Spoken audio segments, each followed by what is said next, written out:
Assalamualaikum warahmatullahi wabarakatuh. Sahabat semua, Alhamdulillah pagi hari ini saya bertemu dengan sahabat saya. Masya Allah, beliau ini sahabat saya sekaligus guru saya. Masya Allah, saya banyak belajar dari beliau ini. Allahu Akbar. Masya Allah, para teman-teman, para sahabat kenal beliau. Ya, beliau ma'ruf di bumi, populer di bumi. Ya Allah, ya Insya Allah. Allah. Anda doakan antum, kita semua populer di langit insya Allah. Ya Allah. Amin ya Allah. Ya, Masya Allah. Jadi gini, Ustadz, saya sering merasa gini. Kita ini kan dipanggil Ustadz. Ya. Ustadz biasanya banyak. Meskipun aku sudah sering larang jangan panggil Ustaz, tetap dipanggil Ustaz. Ya, karena kita banyak bicara ya, banyak ceramah. Kita banyak bicara, banyak ceramah, banyak menasihati, kurang mendengar. Iya. Nah ini bagaimana nih Ustadz untuk nasihat untuk kita nih? Iya. Ya buat kita semua lah, para ustadz, para guru gitu ya, yang banyak berceramah, tausiah, mengajarkan orang, tapi terkadang jarang melihat diri sendiri. Ya Allah, ya Allah, Ustaz. Itu kadang-kadang perasaannya Ustaz aja sebetulnya kita ini banyak bicara daripada mendengar. Karena untuk bisa menjadi seorang pembicara, pasti dia sudah mendengar lebih banyak dari yang dibicarakan. Nah, ya pasti. gitu ya. Nah, cuman kadang-kadang karena orang udah sibuk ceramah, dia nggak mau dengar lagi, itu masalahnya. Hikmahnya kan jelas, kenapa Allah beri kita dua telinga satu mulut, maksudnya apa? Supaya kita mendengar dua kali lebih banyak daripada bicara. Kan ada hadis yang bilang, cukuplah seseorang itu dikatakan pendusta bila dia membicarakan semua dia dengar. Jadi kalau aku rasa ya Ustaz ya,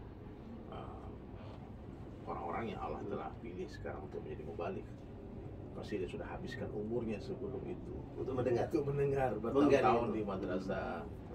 Kemudian itu kan tersimpan rapi di memori kita. Dan lagi kalau yang kita tausiahkan rata-rata kan perkara yang diulang-ulang itu. Tapi gini maksud saya, Ustaz. Mungkin ini nasihat buat saya pribadi ya, nih, dan mungkin kita semua dan para teman-teman yang dipanggil asatidz wal guru. Tadi terkadang kita banyak menasihati orang, tapi tidak pandai menasihati diri sendiri. Oh, kalau nyuruh orang sabar, kamu kalau dapat musibah sabar ya. Kalau dicaci maki orang, udah sabar aja, ikhlas, tulus gitu. Tapi ketika ini itu menghantam kita, gitu, ternyata apa yang kita sampaikan kepada orang ini, kadang nggak mampu kita amalkan. Nah, soalnya ya memang itulah, bicara agama seringan lidah, mengamalkan agama kan seberat badan. Jadi gimana?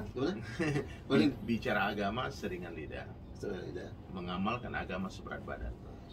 Lidahnya dari Islam kalau dipotong paling 1 on, badannya berapa? 100 kilo lebih. Jadi memang tidak mudah untuk mengamalkan. Dan saya pernah mendengar nasihat dari satu orang ulama, siapa saja yang belajar hanya dengan mendengar, dia akan lupa. Siapa yang belajar dengan melihat, dia akan ingat. Dan siapa yang belajar dengan mengamalkan, dia akan paham. Pentingnya berarti mengamalkan agama. Jadi niat dakwah kita ini Ustaz mesti itu diri kita. Jadi kalau kita bicara, ya niat awalnya untuk diri kita. Orang lain itu cuma sarana dakwah, diri kita sasaran dakwah. Orang lain sarana dakwah, diri kita sasaran dakwah. Baik, Masya Allah. Berarti kalau begitu, ini setiap kita dakwah ini sebenarnya mendakwah diri kita sendiri. Iya. Dan saya sering mendengar ini, termasuk dari ucapan Antum Ustaz, yang membedakan kita nih sebagai ustadz yang menyampaikan dengan yang mendengar. Ternyata bedanya dalam tadi mengamalkan ya. Kita pandai berbicara, menyampaikan, tapi kalau jauh dari pengamalan, nggak ada nilainya. Yang mendengar, murid nggak paham apa-apa, tapi sekali mendengar, mengamalkan. Berarti itu namanya. Jadi gini Ustaz, ini kesalahan terjadi antara dua belah pihak, dari si pendakwah dan orang yang didakwahi. Si pendakwah niat untuk orang yang didakwahi, orang yang didakwahi kebayang wajah orang lain. Nah, gimana? Saya nih dakwah nih, saya tujuankan buat jamaah saya nih. Itu jamaahnya bilang, untung nggak datang si bulan. Dia nggak pikir dakwah itu dia. Oh, coba kalau si ini datang, kena dia nih. Nah, jadi hari ini orang tidak ada yang berniat untuk diri dia, Ustaz. Semua salah niat. Ya, dan siapa saja yang berdakwah dan dia salah niat untuk perbaiki diri orang lain, maka akan terhenti perbaikan dalam dirinya. Siapa saja yang berniat memperbaiki orang lain, maka akan terhenti perbaikan di dalam dirinya. Bisa dipahami? Iya. Kalau orang baik, kita sombong, itu kan gara-gara gua tuh. Kalau aku nggak dakwain, nggak baik itu, nggak ramai itu masjid. Akhirnya hilang amalan yang besar tadi. Ataupun sebaliknya orang tidak mau terima dakwah kita sakit hati. Oh, aku tak pandai berdakwah. Akhirnya dia berhenti berdakwah. Nah, maka tasyikhun niat dalam berani penting, meluruskan niat sebelum, sedang, dan setelah berdakwah. Nah, kita tolong dengarkan ya. Jadi tashihun niyah, memperbaiki niat sebelum, sedang, dan setelah. Berarti memang ini harus jaga terus. Istighfar. Bagi seorang pendakwah, sebelum kau dakwah nih, tujuannya apa kan gitu ya? Niatnya bagaimana? Ketika dakwah, ketika menyampaikan ternyata banyak yang tidur. Iya. Nah, berarti Jadi jangan sampai ada bisikan-bisikan.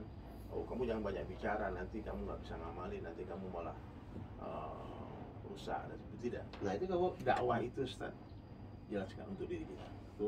Guru saya memberitahu, kamu harus berdakwah, usahakan 25 majelis setiap hari. Bukan 25 kali, bukan 25 orang ya, 25 majelis. gimana cara maksudnya? Dari bangun tidur ketemu istri, assalamualaikum, ya bangun, insyaallah Allah bangun satu, Allah bangun satu majelis. Keluar kamar, ketuk pintu anak, nak sayang, cantik, bidadari, masya Allah, ayo sholat subuh sayang semuanya, ra'atil fajri khairan minad dunya wa fiha. Lebih baik dua majelis. Kita keluar naik motor, ketemu satpam di pinggir jalan, Salam. Assalamualaikum, jaga keamanan, iman dijaga juga ya, jangan lupa sholat subuh ya. 3 majelis. Sampai di masjid, assalamualaikum, dakwah lagi. Sampai 25 majelis. Majelis pertama dengar 1 kali, majelis kedua dengar 1 kali, majelis ketiga dengar 1 kali, majelis keempat dengar 1 kali, majelis ke-25 dengar 1 kali. Telinga kita dengar berapa kali? 25 kali. Berarti orang yang bicara dia juga mendengar apa yang dia bicara.